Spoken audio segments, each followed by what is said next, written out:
क्या हुआ जब अचानक से अयोध्या में प्रकट हुए साक्षात में भीषण कलयुग में ऐसा चमत्कार देखकर सबके होश उड़ गए।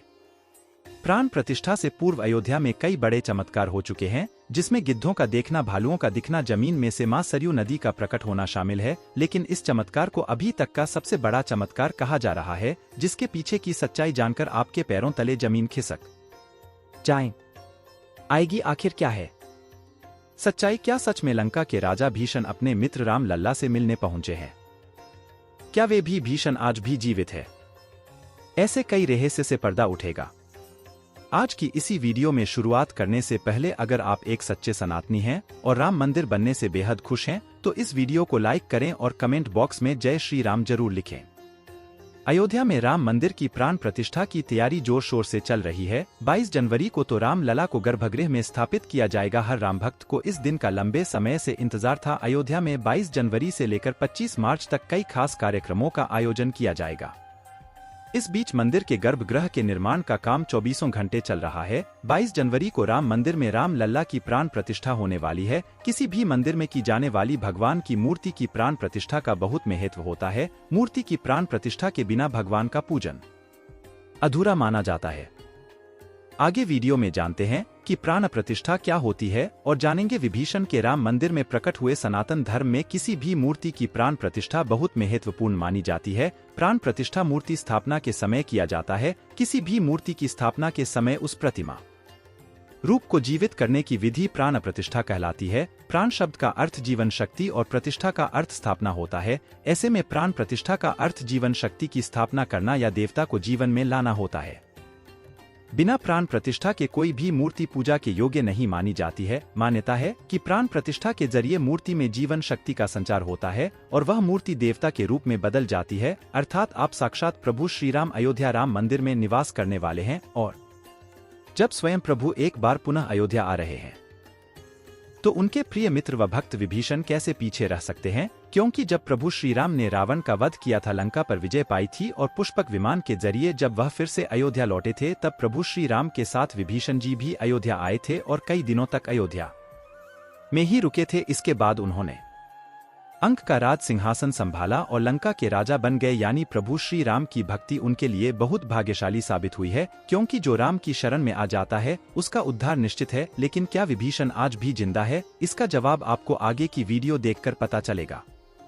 गीता धर्मार्थ के अनुसार माना जाता है कि 8 महान विभूति मूर्तियां आज भी शरीर जीवित हैं, जिनमें से कुछ रामायण काल के हैं तो कुछ महाभारत काल के, तथा कुछ विभूतियां उससे भी पहले के काल से आज तक जीवित है। पौराणिक मान्यता के अनुसार विभीषण अश्वत्थामा भले ही वेदव्यास, हनुमान जी, कृपाचार्य, भगवान परशुराम और मार्कंडेय ARC चंद्र जी भी में शामिल हैं। चिरंजीवी का अर्थ होता है जो सृष्टि के अंत तक जीवित रहे और जिसकी उम्र भी न बारे, और विभीषण भी इन्हीं चिरंजीवी में से एक है जो आज भी इस धरती पर मौजूद है और अनंत काल तक जीवित रहेंगे। लेकिन यह वरदान आखिर उन्हें किसने दिया, यह बड़ा जानने का विषय है। भगवान राम के अनन्य भक्त विभीषण बाल्यकाल से ही धर्मपरायण रहे। वह अपने बड़े भाई रावण के धर्म विरुद्ध कार्यों का विरोध भी करते थे। उन्होंने लंका युद्ध में भी धर्म का पालन करते हुए भगवान राम का साथ दिया। प्रभु श्री राम हमने उन्हें सृष्टि के अंत तक अजर अमर रहने का वरदान दिया। जब कलयुग का अंत होगा उस समय भगवान विष्णु एक बार फिर से अवतार लेंगे जिसका नाम काल की होगा। तब ये 8 चिरंजीव भी भगवान काल की का साथ देंगे और फिर से सत्ता की स्थापना करेंगे। इसका मतलब यही निकलता है कि विभीषण आज भी जीवित है। लेकिन आखिर प्राण प्रतिष्ठा से पहले उन्हें राम मंदिर में उन्हें कब और कैसे देखा गया? आगे वीडियो में जो घटना हम आपको बताने वाले उसे सुनकर आपके होश उड़ जाएंगे। यह घटना है 11 जनवरी रात्रि 12 बजे की। रोजाना की तरह सभी मजदूर राम मंदिर के गर्भगृह का कार्य करके अपने तंबू में विश्राम कर रहे थे। तभी मजदूरों को मंदिर के अंदर से प्रभु श्री राम के नाम आपकी ध्वज नहीं सुनाई दी। अभी किसी भी अन्य व्यक्ति को रात्रि के समय राम मंदिर में घुसने की अभी अनुमति नहीं है। तब उन्हें ऐसा लगा कि शायद किसी आसपास के मंदिर द्वारा उन्हें ध्वनि सुनाई दे रही होगी, तो सभी मजदूर रात्रि में वापस हो गए। लेकिन सुभाष नाम के एक मजदूर को लगातार यह बात खटक रही थी। उसे वह आवाज राम मंदिर से ही आती प्रतीत हो रही थी, तो उसके मन में जानने की उत्सुकता हुई, आखिर इतनी रात्रि को राम मंदिर के अंदर राम नाम का जाप कौन कर रहा है। उसने अपने साथियों को उठाना चाहा, लेकिन सभी गहरी नींद में थे। तब सुभाष अकेले ही राम मंदिर परिसर में पहुंचा। वे काफी महीनों से राम मंदिर के निर्माण कार्य का हिस्सा था। उसे राम मंदिर का एक एक दरवाजा, एक एक कोना अच्छी तरह से पता था। जब उसने राम मंदिर के गर्भगृह में झांक कर देखा तो वहां पर एक बहुत ही दिव्य पुरुष जिनके अंदर से काफी तेज प्रकट हो रहा था। वे अपने हाथों में माला लिए राम नाम का जाप कर रहे थे। ऐसा लग रहा था मानो वे काफी दिव्य पुरुष हो और किसी पौराणिक समय से आए हो। उनके बैठने का तरीका और उनका अंदाज राजाओं की तरह मालूम पड़ रहा था। सुभाष यह नजारा देखकर दंग रह गया। इसके बाद सुरेश अपने साथी मजदूरों के पास गया और उन्हें यह सारी सच्चाई बताई और जब सब मिलकर राम मंदिर गर्भगृह तक पहुंचे तो सभी के होश उड़ गए, क्योंकि वह दिव्य व्यक्ति वहां से गायब हो चुके थे। क्योंकि रात्रि का समय चल रहा था तो सभी लोग सुभाष की बातों को भ्रम समझ रहे थे और कोई भी उसकी बात को मानने को तैयार नहीं था। लेकिन सुभाष जानता था उसने जो देखा है वह बहुत बड़ा चमत्कार है। लेकिन उसके मन में एक ही सवाल था कि रात्रि 12 बजे राम मंदिर में राम नाम का जाप करते हैं वह दिव्य पुरुष आखिर थे कौन? क्योंकि आज के समय में किसी भी पुरुष के अंदर इतना तेज नहीं हो सकता। उनका संबंध पौराणिक काल से ही हो सकता है। और अगर रामायण काल की बात करें तो दो ही शख्सियत हैं जिनके होने का दावा आज भी कलयुग में कहा जाता है। पहले है हनुमान जी और दूसरे हैं भीषण। तो पूरी संभावना यही है कि सुभाष ने राम मंदिर में रात्रि के समय जिस महापुरुष को देखा था वह राजा भीषण हो सकते हैं, क्योंकि वह आज भी धर पर जीवित है और 8 चिरंजीव में से एक है। ऐसे दिव्य मौके पर राम मंदिर में कई चमत्कार लगातार हो रहे हैं, जहां कहीं दिव्य शक्तियां भी राम भगवान के स्वागत के लिए अयोध्या पहुंची हैं। राम मंदिर के उद्घाटन की तैयारियां अंतिम चरण में हैं। इस बीच एक और जहां श्री राम जन्मभूमि तीर्थ क्षेत्र ट्रस्ट लगातार तैयारी की जानकारी साझा कर रहा है, वहीं राम मंदिर के इस महायज्ञ में देश का हर राम भक्त अपनी आहुति अर्पित कर रहा है। आने वाली 22 तारीख के मौके पर कई संत महात्मा और जिन भक्तों ने राम मंदिर के लिए संघर्ष किया वह सभी अयोध्या पहुंचेंगे। न केवल 22 जनवरी को बल्कि 12 जनवरी से ही मेहमानों का अयोध्या जाने का सिलसिला शुरू हो जाएगा। रामनगरी में 11,000 से ज्यादा वीआईपी मेहमानों के स्वागत की तैयारी की जा रही है। एक समय था जब यही अयोध्या में राम लल्ला टेंट में विराजमान थे। आज पक्का घर सिर्फ राम लल्ला को ही नहीं बल्कि पक्का घर देश के 4 करोड़ गरीबों को भी मिला है। रामायण के समय में अयोध्या को स्वर्ग कहा जाता था। देवता इस वर्णन नगरी कहते थे, क्योंकि यह नगर चारों तरफ से हर प्रकार की सुविधा से युक्त था। लेकिन जब मुगल आक्रांताओं ने भारत पर आक्रमण किया तो पूरे अयोध्या नगर को उजाड़ कर रख दिया। मंदिर के ध्वस्त होने के बाद कई सालों तक यह भूमि वीरान रही और किसी भी हिंदू सनातनी को इस क्षेत्र में आने की अनुमति तक नहीं थी। लेकिन पुनः प्रभु श्री राम जी की कृपा हुई। यहाँ श्री राम का भव्य मंदिर बनने के बाद यहाँ आने वाले लोगों की संख्या में बहुत बड़ी वृद्धि होगी। इसे ध्यान में रखते हुए सरकार ने धाम में हजारों करोड़ रुपए के विकास कार्य किया है।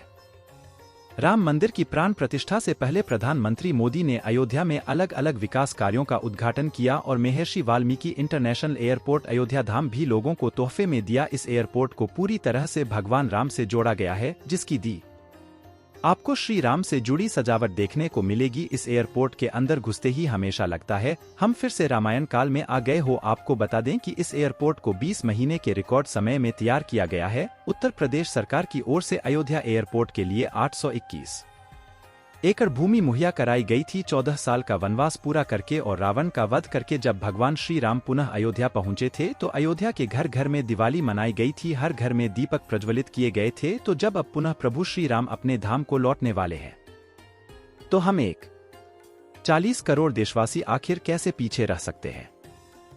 अयोध्या में विवादित स्थल पर 500 साल बाद प्रभु श्री राम के मंदिर निर्माण और श्री राम लल्ला की स्थापना के जश्न में 22 जनवरी को सिर्फ देश ही नहीं बल्कि पूरी दुनिया दिवाली की रोशनी से जगमग होगी। अयोध्या से पीएम मोदी ने देश के सभी 140 करोड़ लोगों से 22 जनवरी के दिन अपने घरों को श्री राम ज्योति नामक दीपक की रोशनी से अपने घरों को जमा करने का आह्वान किया है। प्रधानमंत्री ने लोगों से हाथ जोड़कर यह प्रार्थना की है कि सभी देशवासी प्रभु श्री राम लल्ला की अयोध्या वापसी के जश्न में अपने अपने घरों को दिए से जगमग कर दें। यानी पूरे देश में इस बार 22 जनवरी को ऊर्जा, आशा, आकांक्षा और उम्मीद वह जोश से भरपूर एक नई दिवाली देखने को मिले। यदि दिवाली सिर्फ देश ही नहीं बल्कि दुनिया के उन तमाम देशों में भी मनाई जाएगी जहां भारतीय लोग बसे हैं। इसी बीच अब राम मंदिर प्राण प्रतिष्ठा से पहले राम लल्ला के भक्तों के लिए एक और बड़ी खुशखबरी है। दरअसल अब राम लल्ला के गर्भगृह का मुख्य द्वार सोने से बनाया गया है, जो मंदिर के मुख्य द्वार के तौर पर स्थापित कर दिया गया है। राम मंदिर में सोने के दरवाजे की कुछ खासियत भी है। बता दें कि राम लला के गर्भगृह में लगाए गए सोने के दरवाजे पर खूबसूरत नक्काशी की गई है। मंदिर के भूतल पर ऐसे 14 दरवाजे लगने वाले हैं। लेकिन दोस्तों, जब हम राम मंदिर को बनता हुआ देखते हैं तो हम बड़ा गर्व होता है कि हम राम मंदिर को अपनी आंखों से बनता हुआ देख रहे हैं। हमें उस स्थान पर राम मंदिर के अंदर जाने का मौका भी मिलने वाला है, लेकिन एक समय ऐसा भी था जब यहाँ पर हजारों कार सेवकों ने इस मंदिर के निर्माण के लिए अपने प्राणों का बलिदान दे दिया था।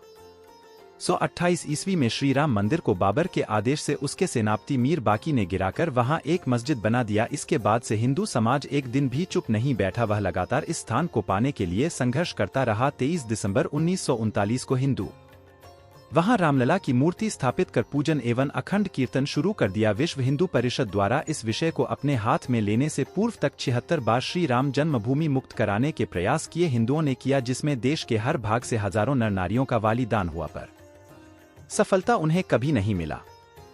2 नवंबर 1990 को तत्कालीन मुख्यमंत्री मुलायम सिंह यादव की सरकार में कारसेवकों पर पुलिस ने बर्बरतापूर्वक गोलियां चलाई थी, जो कि सच में एक निंदनीय घटना है। उस समय अयोध्या के वासुदेव गुप्त, राजेंद्र भरी का रमेश पांडे और कोलकाता के दोनों कोथा बंधुओं से सहित अनेक कार सेवा इसमें शहीद हो गए थे। नीचे कमेंट बॉक्स में आप इन्हें श्रद्धांजलि जरूर दें, लेकिन दोस्तों कहते हैं जो सच होता है वहां स्प्रिंग की तरह होता है, उसे जितना दबाया जाए वह उतना ही तेज गति के साथ पर आता है। 9 नवंबर 2019 का दिल सुनहरे अक्षरों में दर्ज किया गया जब सुप्रीम कोर्ट की 5 जजों वाली बेंच ने ऐतिहासिक फैसला सुनाया और विवादित जमीन हिंदू पक्ष को मिली और 22 जनवरी 2024 को भव्य राम मंदिर के अंदर रामलाल की प्राण प्रतिष्ठा होने वाली है। इस प्राण प्रतिष्ठा के भव्य समारोह में देश विदेश की 11,000 हस्तियों का आमंत्रण दिया गया है, लेकिन दोस्तों कुछ राजनीतिक दलों ने राम मंदिर के भव्य समारोह में आने का न्योता ठुकरा दिया है। इसके संदर्भ में देशवासियों का कहना है कि दुनिया में देवता और राक्षस दोनों प्रकार के लोग रहते हैं।